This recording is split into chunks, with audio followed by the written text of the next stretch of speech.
Poucas pessoas falam disso, mas a quimioterapia pode afetar muito na sua perda de massa muscular.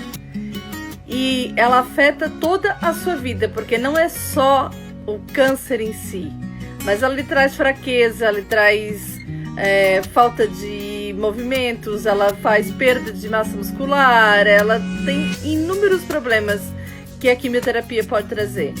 E aí nós temos uma aliada que é bem conhecida nas academias e que as pessoas acham que só podem tomar quem está treinando: creatina. Peça para o seu médico, se você estiver em tratamento oncológico ou conhecer alguém que tiver, compartilha esse vídeo para as pessoas se entenderem que a creatina, ela é a melhor aliada que tem. Claro, se o médico permitir, você vai poder ter a melhor aliada para o seu tratamento.